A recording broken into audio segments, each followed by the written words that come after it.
Hello, everyone, and welcome to another episode of Cinema Rogues. I'm your host, Andrew, and with me, as always, is my co-host, Guy. Hello. Hi, Guy. How you doing? I'm doing well. I didn't say your name as a question this time. Well, that's a plus. That is a plus.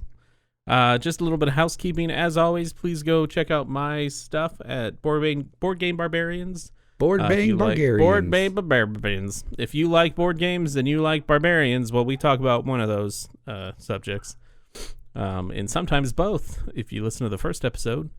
But that's another show with me and Justin in it. So if you like hearing both of us, you can listen to that. If you want to hear Guy, you can go watch or listen to Sidetail Studios on Twitch and YouTube. Check out his stuff. He's playing games again. Yay! I got me one of them new Xboxes. Ooh, you streaming any Xbox stuff? Not yet, but mainly because I'm bad at games, and for whatever reason, that's stopping me from streaming them. Okay. And then as always, if you like Justin or know who that is or don't know who that is, go check out Retro Warriors. It is his classic video game podcast. It's a very good show. You should listen to it. Cool. Well, Guy, what have you been up to? Watched episodes 3 and 4 of Loki. Me too. Still need to watch episode 5. Me too. And it's getting more and more annoying because like everywhere has like spoilers. It's a constant fight to not see spoilers online.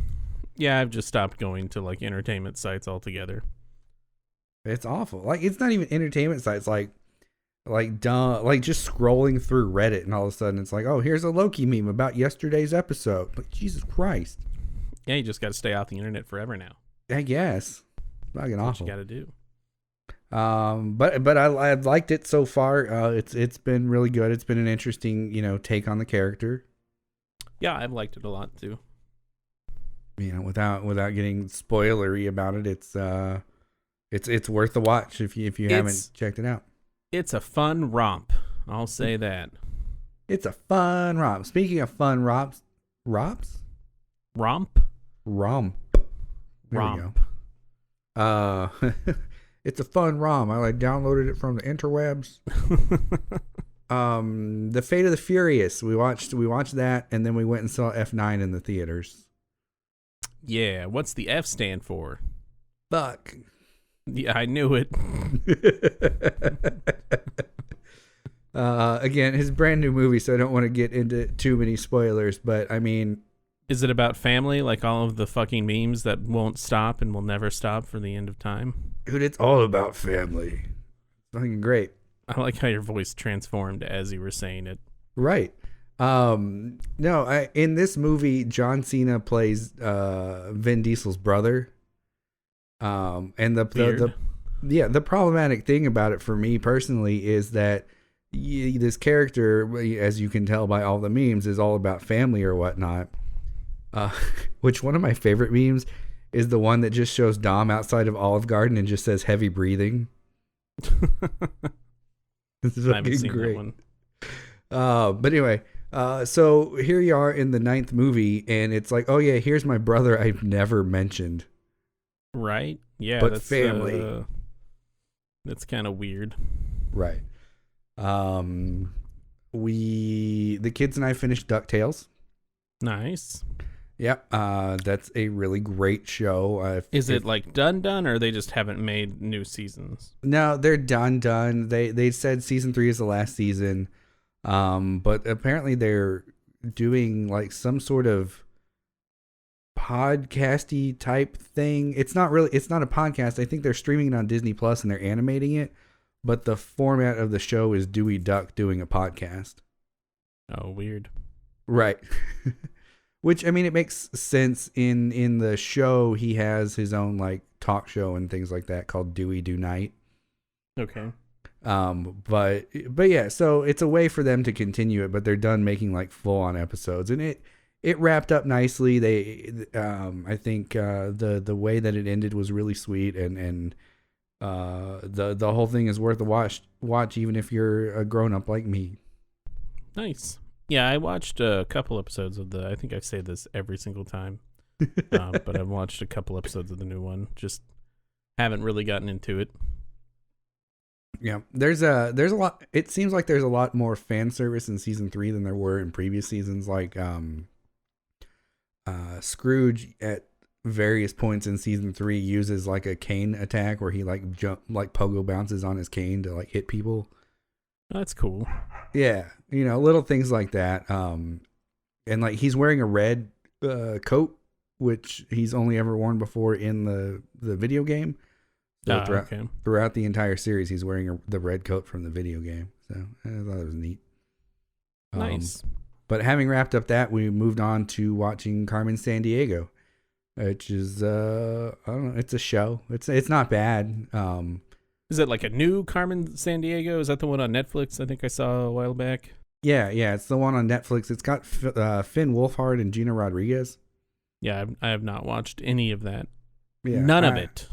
I wouldn't say that if you're just kind of a regular adult looking for a cartoon to watch that you should watch it necessarily. But it's entertaining enough to watch with kids, and it keeps me interested, I guess. Nice. What about you? I have watched Loki just as you have. Other than that, I watched Titanic. I really got like into like just Titanic in general, and so I was like, I'm gonna watch the movie again because it's been a million years since I last have seen it. So yeah, did you cry? No, but besides, I still laugh at the part where the guy hits the propeller. You can't not laugh at that part. Yeah, that's like the best part. But I did. The movie like surprisingly holds up for the most part. There's some CG parts that don't really hold up. Like whenever you first see the ship sailing on the ocean, it looks real bad. Did you watch it in like 4K, like a print of it, or was it? It was on Stars. I watched it on Stars. Oh, okay. But for the most part, like I could tell that there's some other CG parts, like whenever they're on the deck of the ship and you can see the rest of the ship. But for the most part, it's I guess they used practical effects for most of it. So it's weird. A 1997 movie held up CG wise. Yeah. Well, hey, speaking of that, we're gonna go see Jurassic Park in the theater on Saturday. Ooh, enjoy that. Yeah, I'm excited. Well, cool. Well, I don't remember anything else that I watched because I'm a fool that doesn't write down the movies that he watches, because for some reason, whenever you try to look back at the last 2 weeks of your life, you're like, what even happened? What did I even do? Yeah, how did I get here? So I have no idea what I know I watched things in movies. I've been watching Happy Endings on Netflix, which is a like sitcom from the like 2010, 2013, something like that. Mm-hmm. And that's all right. But other than that, I don't remember. I've been watching like long YouTube videos about the Lusitania sinking, and like I'm just really I don't know why I'm getting into like dad territory, like documentary watching like ships sink. Like I'm just fascinated with like old ocean liners sinking. Oh man, one of my new like falling asleep shows is like air disasters. Jeez. Right. Yeah, yes. Mine is now ship disasters. It's just like, oh yeah, that an ocean liner got torpedoed by a World War I U-boat sub. That's cool. Yeah, it's interesting stuff. Like that's I don't know, that kind of stuff puts me to sleep. Having somebody tell me a story is great. Well, it's like I'm watching these and I'm like, how many people died? Wow. Like eating popcorn, like Anyway, we'll get into news. Did you want to do the news? You want me to? You wrote most of it, so that's why I'm asking your opinion. You know what? Go ahead. Go for it. Cool. Robert Downey Jr. Sr. died. Or Jr. Sr. Wow, Robert Downey okay. Sr. dies at the age of 85. I don't know. I'm just used to saying Robert Downey Jr. And so I just... Well, that's his name. It's Robert Downey Jr. Sr. Yeah, it's Junior Senior. Robert Downey Senior, not Junior. He's okay, as far as I know. Senior dies at the age of 85. Kingsman director Matthew Vaughn making new spy movie Argyle with Samuel L. Jackson, Bryce Dallas Howard, Sam Rockwell, and Henry Cavill, Bryan Cranston, and John Cena. That's a lot of people. That's a lot of great people. I mean, yeah. John Cena you can't see, but whatever. Yeah, he's just too big. No, that sounds great. I'm looking. I don't know anything about it. I haven't seen a trailer for it. Is there a trailer for it? No, I don't think there is. I think they just kind of announced some. It's like 2 waves of casting the past week. Well, I love seeing Bryan Cranston and stuff. Right. You can watch him for like 5 minutes in Godzilla. That's right. He's only there for 5 seconds. He's just like, "Hi, I'm Bryan Cranston," and then he leaves. Army of the Dead prequel announced called Army of Thieves, which is basically the only person that's from the movie is the German safecracker guy. Like, it's a weird prequel to have from a zombie. I don't know. I found the whole thing kind of weird, like that they're making a prequel movie with one character and it's about cracking like this impossible safe.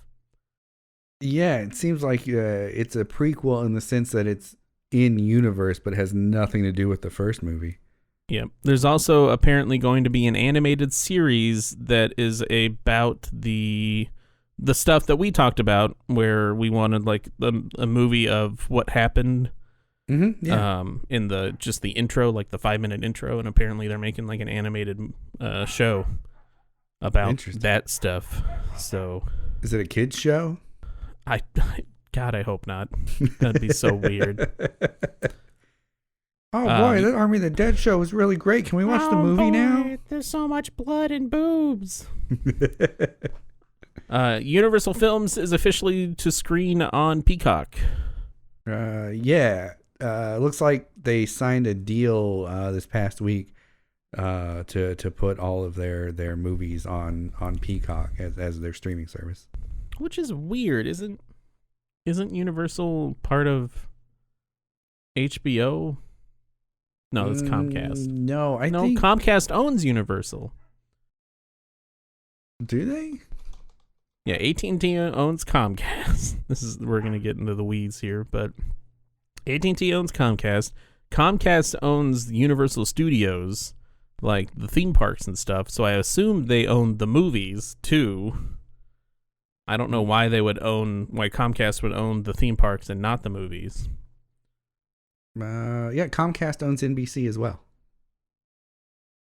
But they also own HBO, right? Maybe. I don't know. I'm going to Google it on the show. We're doing it. We're doing it live. I have to know.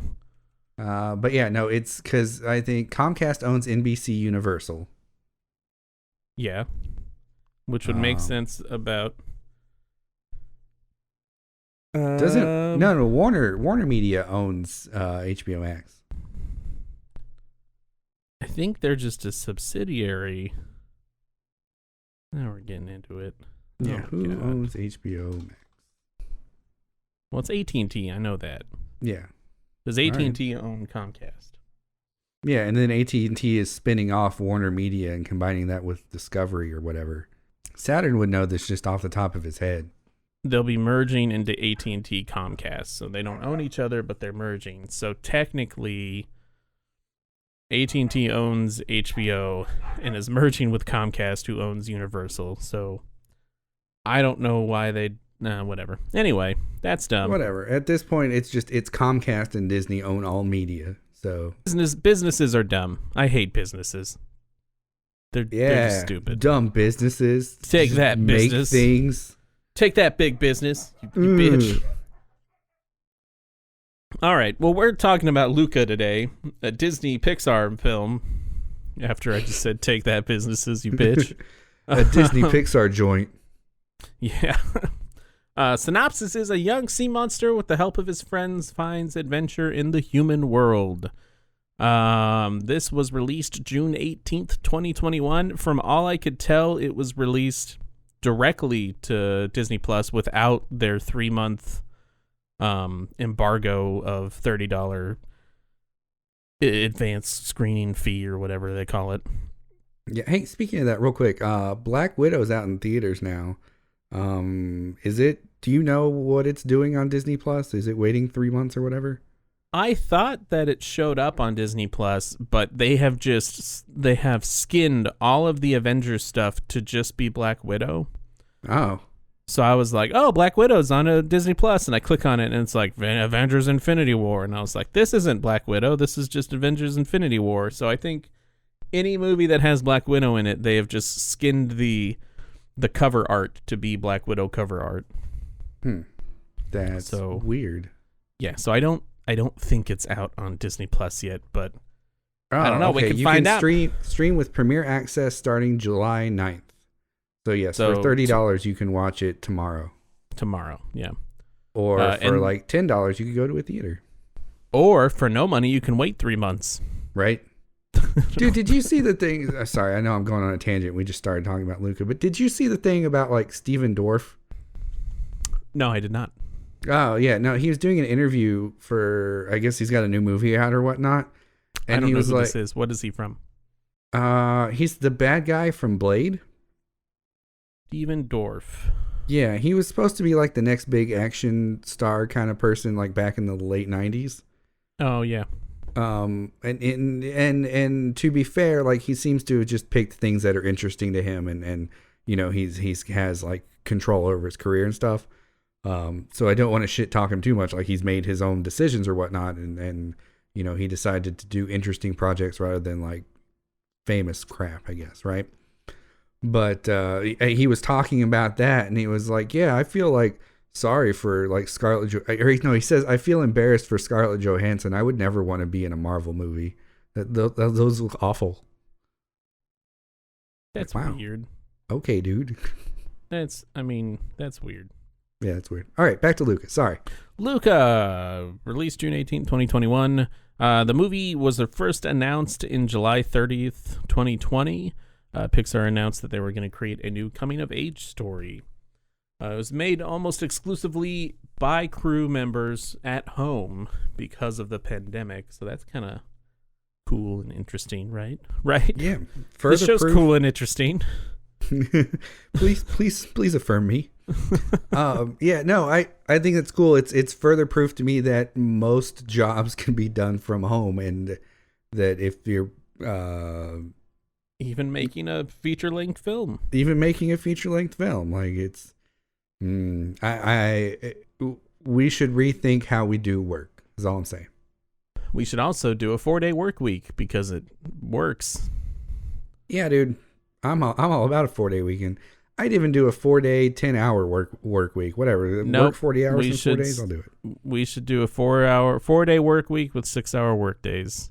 Oh, that'd be fantastic. Works for a lot of European countries, so you know. Get on it, America. Let's go. God damn it, America. I don't know why we're swearing so much in this children's show episode. Enrico Casarosa, who directed the film, was said that the story is loosely based on himself as Luca and his friend Alberto being based on his childhood best friend Alberto. Well, that's convenient. Right?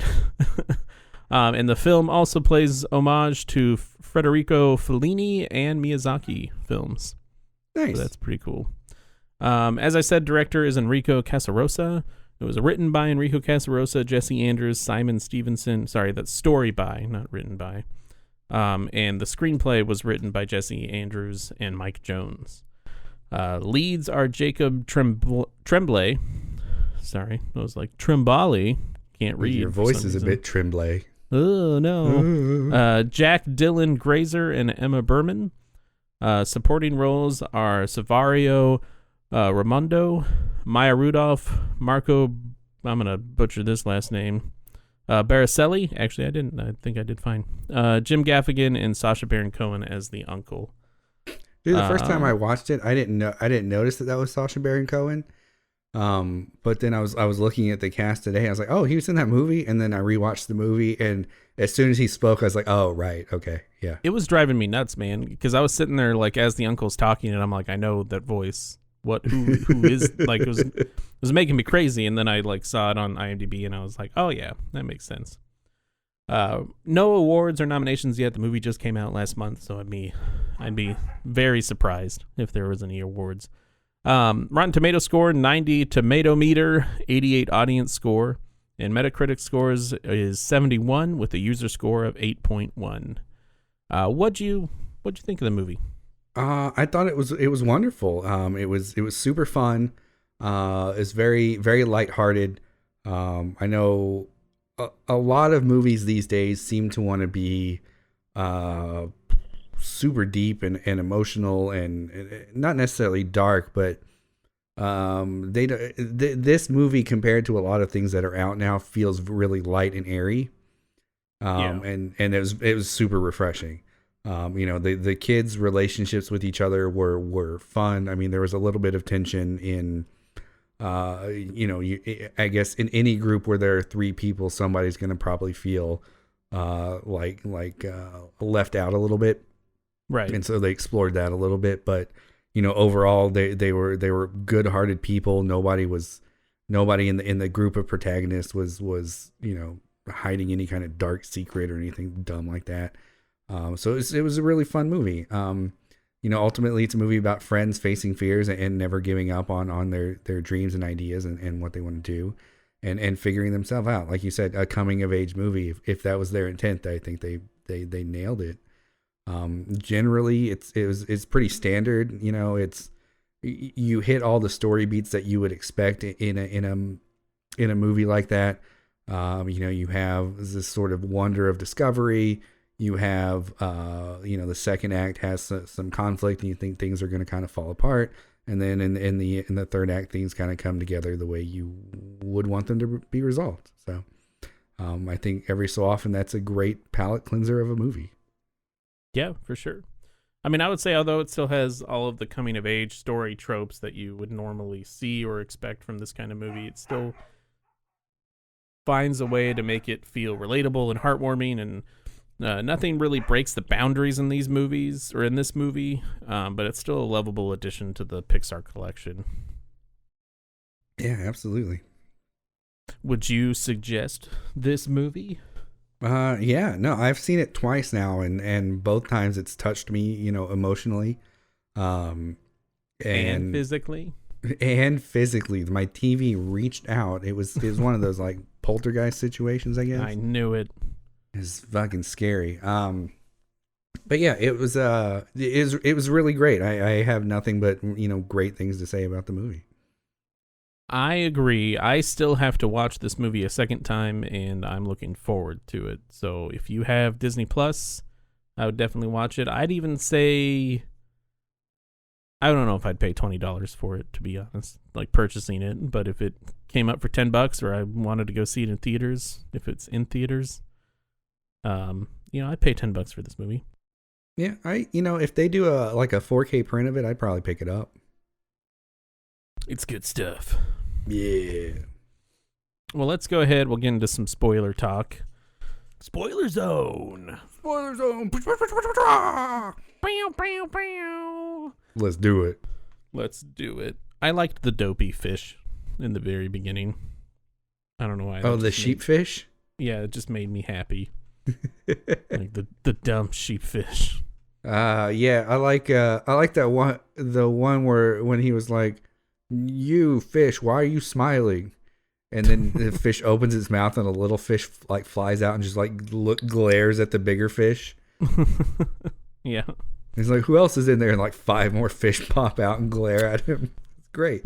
We completely forgot during the non-spoiler section to just talk about like the animation style in this was very very painting-esque with like cartoony characters. It was. I was noticing that like any kind of dream or imagination sequence, the art was a little bit more, I guess, flat is the word that I'm thinking of. To where it seemed more stylized, and I guess watching it on a screen. I don't know where else you would watch it. I don't know why I said it like that, but whatever. Like watching it on the screen and watching the animation made it feel kind of claymation-y. Yeah, there were in those scenes. Several areas where it kind of looked claymation-y, but I did enjoy the, like, anytime there was a landscape or anything like that, it felt very like just painting, like a landscape painting. Yeah. And if there's anything Pixar knows how to do, it's fucking water. Jesus Christ. Right? I think I remember when The Good Dinosaur came out. My feeling of walking away from that movie was that Pixar figured out how to do water, and they just wanted to make a movie and show that off because fucking it was great. Yeah. Like the rest of the movie was kind of crap and the animation was okay, but the water in The Good Dinosaur was fucking amazing. For sure. Let's talk about Bruno. Yay. Fucking Silencio Bruno. I have been telling, I think I watched that a couple of weeks ago for the first time. And in those couple of weeks, anytime that like I'm in my head and like negative self-talking myself, I'll just say Silencio Bruno and it stops. It's great. I don't think it's necessarily like solely negative talk. It's more of like the thing that tells you not to do things that are scary, which can be good sometimes. I don't know. I was definitely like that as a kid, where like the voice in my head that's telling me to not do something because it's scary always won. So maybe if I had been a kid when I saw this movie, I could have like overcome some of that by telling Bruno to Silencio. Yeah, me too. I was very much the same way. Like when we were a group of friends, hanging out and they were doing, sort of dangerous stuff, it would take me a while to join in. And then even when I did, I wasn't ever like leading the charge in being innovative in doing dangerous things, right? But I would wait till somebody else did and like, oh, okay, I guess it's sort of safe. Yeah. But I think that's something that maybe could help kids, or maybe be somewhat detrimental if they're doing things that are really dangerous. But who knows? I kind of felt like this movie was less like, it felt like an extended short more than a feature length film. Yeah. Well, and I think the running time itself was pretty short. It seemed like it's like an hour and 20, hour and 30 minutes. Yeah.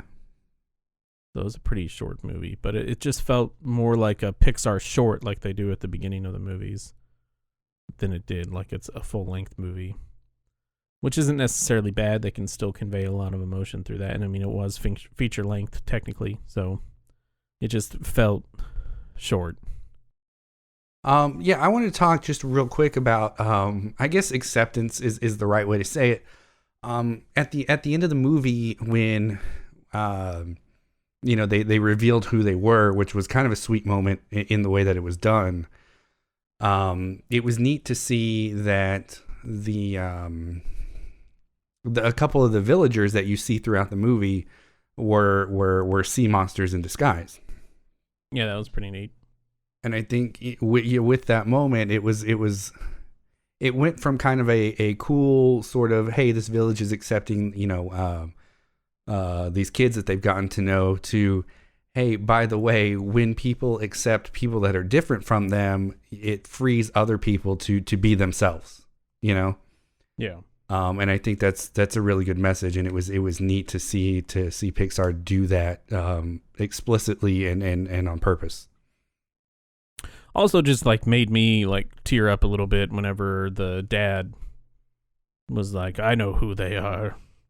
Yeah, that was real sweet. That's not typically the from his sort of stereotype or whatever, the reaction that you would expect, and it was really sweet to see how much that he connected with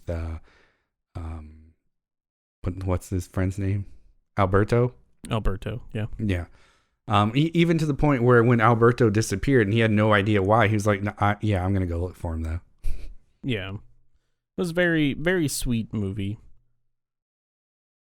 A couple other, I guess, I appreciated the credits a lot. because it showed like what happened after he left, basically in 2D form. Like it showed both sides. Yeah, I enjoyed that, and the little scenes were like really cute. Where you had like the entire family gathered around the phone and while they're talking to Luca and I forgot her name now. Yeah, but it was just fun that it like even the credits tells a story, just with the 2D, no text, no audio, like besides music. That was fun. And then did you catch the the after credits scene? No, there's an after credits scene. Yeah, there's an after credits scene that's really short with the uncle down at like the bottom of the ocean, and he's just talking like about nothing. Nice. I wonder if that's a thing that they did because like Sacha Baron Cohen was just ad-libbing stuff and they just couldn't find a way to like in their hearts to cut it.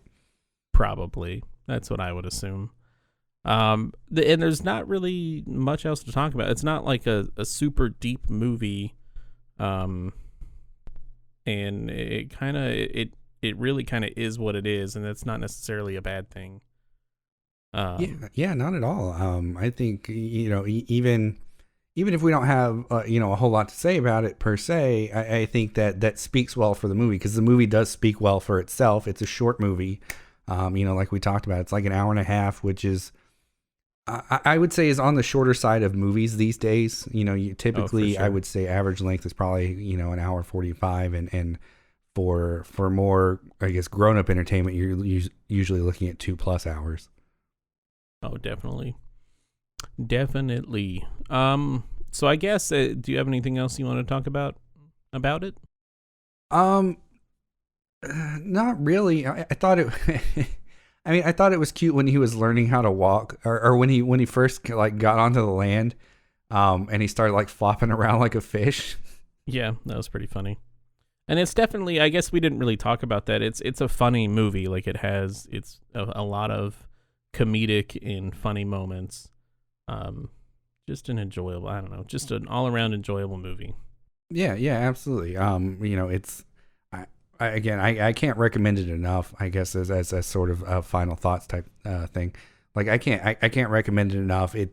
I watched it twice in 2 weeks. I would be happy to watch it again if my girlfriend was like, "Hey, I didn't get to see it. Can we watch it again?" Like, yeah, absolutely. Or if my kids were like, "Hey, I like that movie. Can we watch it again?" Sure. Like it's short. It's short. It's not a huge investment in time, and it's a really approachable and interesting movie. Agreed. Well, you can watch it on Disney Plus and in theaters, I think. Yes. I don't actually know if it's actually in theaters. I'm pretty sure it's in theaters. I know the reason I was going to say that the reason I know that it's in theaters is because I saw McDonald's toys for it, but I don't know if that actually translates or not. I don't see anywhere near me that has it in theaters on like Fandango. Well, yeah, no, I guess it's not in theaters. Look at me being wrong. Disney Plus only. Take that, Disney Plus. I mean, theaters. Yeah, eat it, theaters. Yeah. And what you got for us next time? What are we talking about next time? The Tomorrow War, starring Chris Pratt. I have surprisingly heard good things about it because the trailers made it kind of seem like a bee movie. Mm-hmm. Not about bees, but just not an A-tier movie. It's got a special Jerry Seinfeld cameo. Yeah, it's Jerry Seinfeld's as a bee in the Tomorrow War. But that movie, okay, again, I don't know why I said again, but that movie, it's weird because Jerry Seinfeld's bee falls in love with a human lady. Yeah, I don't remember the movie. I think I blocked it out. I'm pretty sure I've seen it, but I'm pretty sure I also did not want to. Well, I'll have to send you the YouTube clip it's the bee movie, but every time they say bee, it accelerates. Oh, I've seen it. Oh, okay, great. They also have one where for Shrek, where every time he says donkey, it accelerates. I think one of my favorite ones is Star Wars, but every time they fire a laser, it accelerates. Oh, that would get very quick, very quick. So next time we're talking about the Tomorrow War. Hopefully it's good. I've heard good things. So, it's got Chris Pratt. How could you lose, right? Yeah, unless it's that movie with Jennifer Lawrence. The space one? Yeah, the space one where he fucking like dooms her to a life of being alone. That was awful. I've never seen that movie. Oh, I mean, it's an interesting spoiler movie. alert. It's an interesting movie, but like as a character, he's an awful person. I mean, I wasn't planning on watching it, so I don't really care if you spoil it. I don't even know the name of the movie. So yeah, take that, movie. Yeah, movie, take that. You're forgettable. All right. Well, I guess that's the end of the show. Thank you all for listening.